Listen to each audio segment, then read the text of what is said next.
Today on Growing Bolder, more and more people are trading in their traditional homes for one on four wheels. Meet one man who says RV living is more than a trend, it's a ticket to freedom. It's been a sanctuary, if I could say it, during all this change that we've all gone through. It's a God experience, the great outdoors. And I'm Laura Savini, catching up with Motown legend Thelma Houston, who's back with a new version of an old hit, and it includes an appeal for kindness. Are you happy? Best-selling author and podcast host Gretchen Rubin is one of the world's leading experts on happiness. She reveals the one thing that can help you find true happiness. These stories and more today on Growing Bolder. We're not made to withdraw from life. We're made to seize each moment and to value every breath. We're made to be bold, to take risk, and to help others. We are the most creative, fearless, passionate being that has ever walked the face of the earth. Don't identify with limitation. Embrace possibility. This is not the beginning of the end. This is the beginning of what's next. This is Growing Bolder. Hi, I'm Mark Middleton, and this is Growing Bolder, where we encourage you to live a big, bold life by sharing the examples of others who are doing just that. So welcome to the age of liberation. If not now, when? If you're retired, your job no longer defines you. If you're an empty nester, your children no longer define you. If you're widowed or divorced, your spouse no longer defines you. We're no longer constrained to living linear lives in which our activities are supposed to reflect our ages. There are no longer any arbitrary age-related rules as to what's possible and acceptable at any stage of our lives. And when these shackles of expectation are removed, there is a glorious freedom that comes with growing older and doing your thing. Bill Schaefer is as good as it gets when it comes to finding and sharing those stories. Thanks, Mark. Well, here's an example. Ever thought about what it would be like to hop in an RV and hit the road?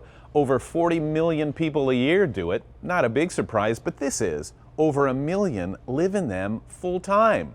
Charles Dasher never thought he would, but sure enough. Check this out and see if you can imagine this being you. When I tried to sit in an office for a year and a half, I had an ulcer.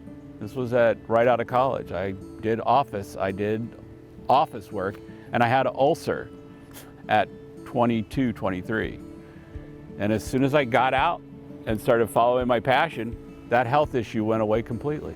For Charles Dasher, his passion was being on the water, skipping over the surface of the ocean. And he realized that just doing it once in a while wasn't going to cut it. So I got a degree in psychology, but I always say I majored in windsurfing. The world has such a smaller feeling when you are a member of a tribe like that. It makes the world smaller, friendlier, and that's enjoyable. Once I got past that social norm of this is what I was supposed to do and got on this is what I want to do, it's all been about envisioning what's next. What he never expected was that following his dream would eventually lead him right back to where he started. I left Jacksonville when I started going to school in Gainesville, and then I kind of ran away from home after I got out of college and started traveling and just chasing the wind and the waves. And it wasn't until my parents started getting older that the idea to come back to Jacksonville really was like, oh, hey, mom and dad are getting older. Let's go back and spend some time there. And no regret ever that was a great decision to come back. Both my parents have passed now, but the last couple of years with them here were the perfect decision. Possibly would have left already again, but when we had the pandemic, being close to home and family took on a different meaning, so I decided to stick around, and I started to build new friendships, and I found a new relationship with Jacksonville, partly through sport, partly through relationships. And something else, the more time he spent immersed in nature, the happier he was. But could he take the ultimate step? Get rid of his house? Get rid of his stuff? And go all in? And, part of it was necessity. At the beginning of the summer, I needed a place to live, and I owned an Airstream. Well, he didn't just like it, he loved it more than he ever expected. It's been a sanctuary, if I could say it, during all this change that we've all gone through. This tremendous amount of change of lifestyle. Somebody told me the other day that it's a God experience, the great outdoors. And that's truly what it's been for me. Is I can walk out I can be watching news about pandemic or election or what have you, but I can walk outside my door and I'm in it. I find myself grounded here, I guess would be, that I can go be in the ocean, that I can go ride my mountain bike through the trails and just, I get really in the moment and forget about that stuff. As for windsurfing, Dasher is just a short ride to the shore. Those waves he'd left have been chasing him right back home. And at the age of 56, he's never felt better about his life, the lessons he's learned, and himself. It's never too late.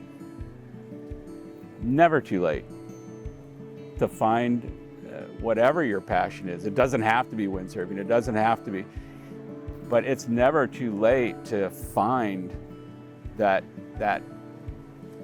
thing that's going to help you balance. I mean, getting older doesn't have to necessarily be a sad, dark place. It's in some ways I'm enjoying my time more now that I've gotten to this place where I understand who I am. I've let a lot of stuff go, not necessarily physical stuff. I have let a lot of stuff go, and I feel like in some ways I'm just starting out in some new things. So let's kind of wrap up. What can we learn? I mean, you've had an amazing seat at life. You haven't been a spectator, you've been a participant. What can we learn about what's really important in life from what you've experienced and what you've seen?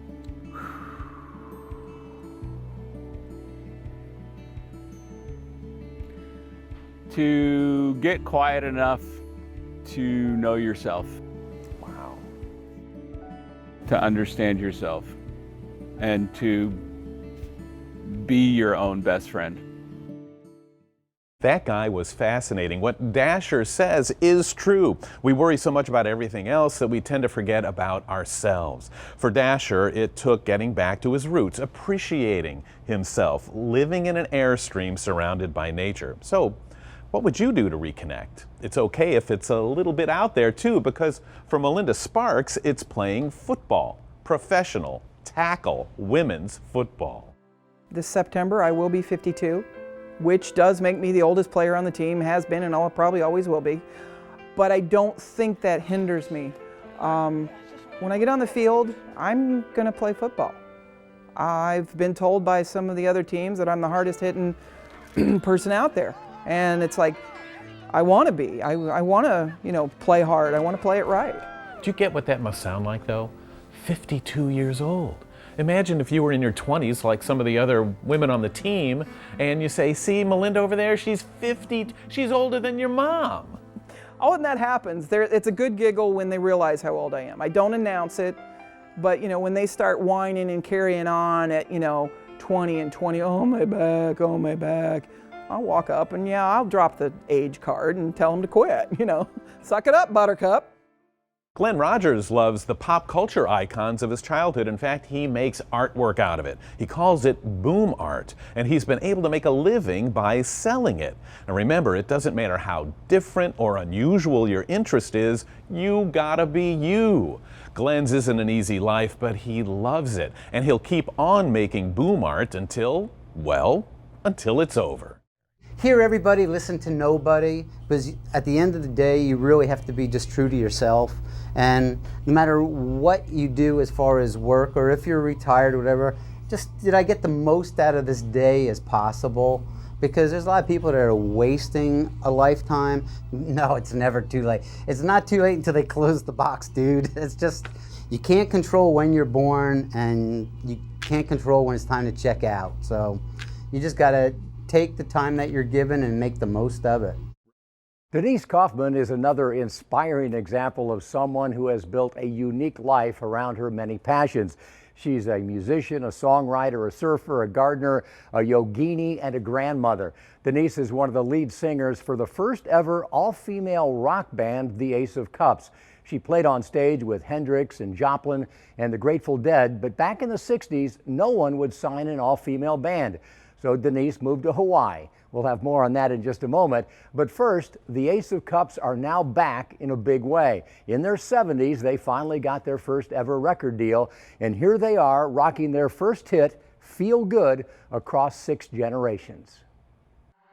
I really like it 'cause it makes me feel so good.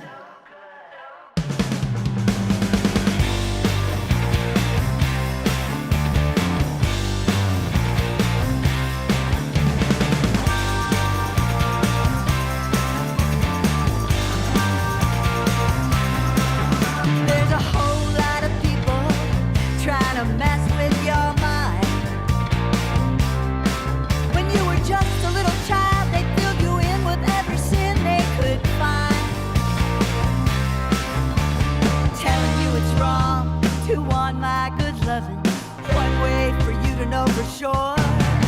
Does it feel good, baby? Tell me, how does it feel? That is Feel Good off their first studio album in nearly 60 years. They've since released a second album that's called Sing Your Dreams.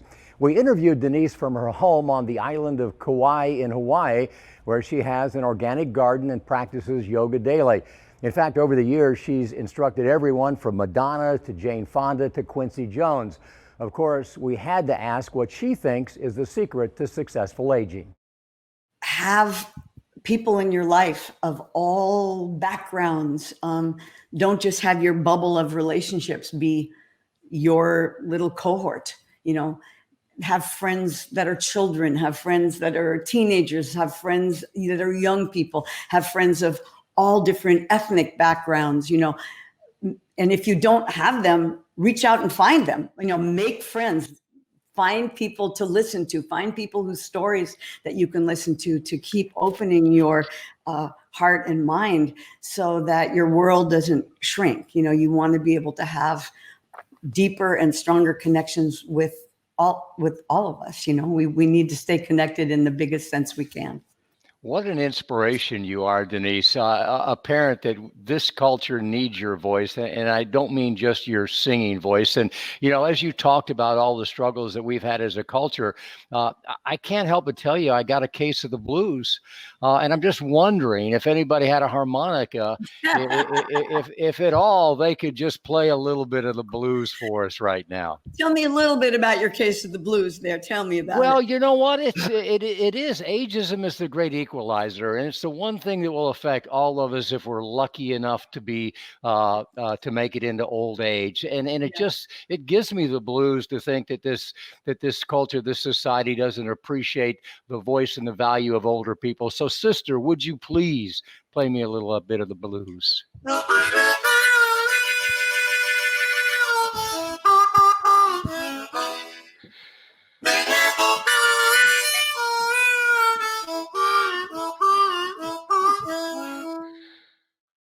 Don Cupo is another guy who marches to his own beat. A financial analyst, Don was laid off from his job, and when he couldn't find another, he became depressed. He couldn't even get a job at McDonald's because he was overqualified. So he decided to enroll in college and study what he really loved, film and music. And while he was on campus, he fulfilled a lifelong dream, becoming one of the nation's oldest members of a collegiate marching band. His message: don't stop believing. Just grab something that makes you happy. Going back to school, I never enjoyed school so much. So I'm just studying a lot of fun things. And that's getting me through. But right now, I'm happy. And that was missing for a while. So, what is the takeaway from these examples of people creating a life that's a direct reflection of their true selves? Well, don't fall into the trap of getting set in your ways or thinking that it's too late to find your passion or purpose. Now is exactly the time to look at life through a new lens, one that is sharply focused on you, the real you, whoever that might be, which brings us to our Laura Savini, who has another great example of inspiring individuality. Thanks, Mark. The one and only Thelma Houston, her 1977 hit Don't Leave Me This Way sent millions to the dance floor. She's a Grammy Award-winning vocalist and Motown legend. Recently, Thelma reached out to my husband, Jimmy Webb, with the idea of releasing an updated version of their hit Someone Is Standing Outside. Now, as the daughter of a sharecropper, Thelma has a very particular perspective on this time of racial unrest and encourages us all to return to kindness amidst the fear and injustice. Jimmy and Thelma remotely teamed up with the Enter an A Cappella Youth Choir from Ontario, and the results? A modern-day spiritual. Someone is standing outside. That's why I like Jimmy's songs, because he writes such classic tunes. They just last throughout time, you know, and so that's why I wanted to do that song, because prior to this COVID-19 thing, there's been just so much meanness brewing in the country, so much meanness, and people are so, you know, there's such this anger that's just permeated everything. And I just thought that song, Someone Is Standing Outside, because to me, the lyrics, live and let live, love and be loved, because I think that the greatest gift of all is that of love. And I think that if we can, and I think that that's really, to me, it's like the golden rule. It's like, do unto others as you would have others do to you. And if people just followed that, just did that, then we would have accomplished so much. And so that's what that song was for me. It was a way for me to come back out of all that to calm me down. You can listen to my entire interview with Thelma Houston and more at growingbolder.com/TV. Well, somebody else who wanted to be a musician was Taylor Lockwood. He tried for years. So what do you do when your dream doesn't come true? Well, let's just say Taylor is proof that no matter how unusual your interests are, anything is possible. You know, I was getting burnt out. It was the smog, the heat. I just had it with the music business at that point. And I said, I'm getting out of here. So I moved to Northern California. And I ended up in Mendocino, California. And that is where I discovered mushrooms. Yes, he said mushrooms. Not the psychedelic kind. But they sure have sent Taylor on more than a few spectacular trips. Ooh, well, that's a good one.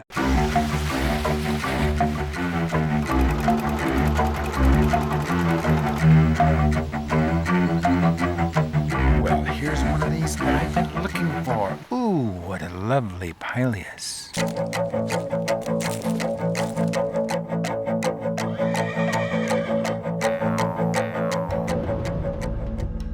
Taylor became a mushroom photographer, but different than any other before him.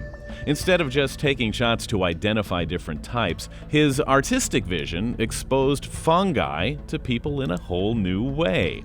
The more he discovered, the more they fascinated him. The more he learned, the more he wanted to know.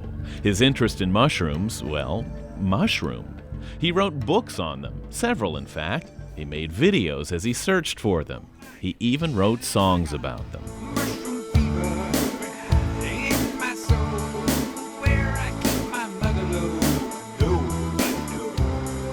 Isn't it true that, especially in academic circles, you kind of are a rock star?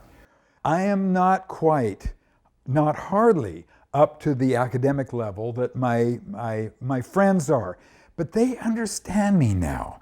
They say, Taylor is a rock and roll mushroom photographer. And almost all of them completely accept what I'm doing, and they realize that they may see a few hundred people a year in their classes, but with my ability, with the computer, with video, the books and so forth, I can reach thousands and thousands of people and spread the message. Suddenly, he discovered his life had taken on a whole new, completely unexpected direction. He'd found his purpose. I'm trying to, as I say, melt the frost of fungophobia in America, and that's a tough one. You're Johnny Mushroom Spore. That's funny. I've been saying that for a long time. The Taylor mycospore. Yes, that's very cute. That's okay, like that. Though, right? Absolutely. And it's accurate. That's absolutely true. There were other mushroom photographers, but I was one of the first to spend a lot of time at the aesthetics and just see, this is what I wanted to do. I wanted to show something that hadn't been done before. And that is a tough road to walk, but it's worth it. It's absolutely worth it, because there's so many people that love what you do when you show something that hasn't been done before and you do a really good job at it. Of course, the motivation to be ourselves, to live a life that's true to who we are, is all about happiness. And one of the world's experts on happiness is Gretchen Rubin. She started her career in law, clerking for Supreme Court Justice Sandra Day O'Connor, when she realized that she'd rather be a writer. Now she's a 5-time New York Times best-selling author who shot to fame with her mega-hit book, The Happiness Project. Gretchen told us one of the keys to happiness is, in fact, growing bolder. Research shows that novelty and challenge make people happier. Even something as small as like going to a new restaurant instead of your old favorite diner tends to make people happier. So doing things that are new, doing things that are challenging. But the thing about challenge is that it often does involve negative emotions like anxiety, fear, frustration, embarrassment. So you sort of have to accept that this isn't going to be easy. I have to work through this, but I know that if I get to the other side, probably even if I fail, because research shows that people regret the things they don't do more than the things that they do and fail at, I'm going to feel better for it. Also, my time is going to feel richer. And this is something that we're all experiencing with COVID. When every day is the same, time speeds up. When we do new things, time slows down and feels rich. And so if you want your life to feel rich and full, doing new things is going to slow that down. Anybody who's had a new baby knows this. The minute you have a new baby, it's like one day is a month. The first week is a year. You feel like you've lived a lifetime by the time that child is a year old, in a good way, in a way that makes you feel like your life is rich. Now, but you pointed out the things like you don't want to do something that's going to jeopardize you. And I think there's a tension within happiness that I've thought a lot about. So I think on the one hand, to live a happy life, we need to accept ourselves. We need to look truthfully in the mirror. We have to accept our own nature, our own character, our own values. We have to not live a fantasy self. We can't try to live up to someone else's idea of what we should be. So we have to accept ourselves. At the same time, we want to expect more from ourselves. We want to push the limits of what we're comfortable with. We want to challenge ourselves. We want to do things that maybe do make us feel uncomfortable and go outside, the comfort zone. That's just one snippet of our interview with a fun and interesting woman. To hear more of that interview and hundreds of others, just go to growingbolder.com/TV. To help put all of this into perspective, here's Dr. Bill Thomas, a renowned gerontologist who was a featured speaker at our special live event, Growing Boulder's Launchpad to What's Next. I think the biggest takeaway, the biggest thing to remember is you be you. That how you live and how you think and how you feel and how you treat other people matters so much more than the year you were born in, that if you compare those two things, that is not even close. So people of all ages can be jerks. People of all ages can be angels. People of all ages can be successful or failures. It doesn't matter. What matters is you. What's inside of you. And I think, when I think of aging, I think of almost like a sculptor who's got a big block of stone, and he kind of knows, or she knows, that in there's this great thing, and you just chip away. And that's what aging does for us. It chips away all the stuff that's not us. All the stuff all the illusions, all the wrong-headed ideas. If you pay attention and you live a long time, you get rid of that stuff and you become more like your true self. I really love that perspective because our culture has led us to believe that aging is simply a time of loss. Dr. Thomas flips the narrative and says it's not loss, it's chipping away at the things that don't matter, the things that aren't us. Life has been called a masquerade, and if that's the case, now is the time to drop our mask and reveal our true selves, to pursue our passions, to make ourselves happy. This is not being selfish, this is being alive. This is Growing Bolder. We'll see you next time.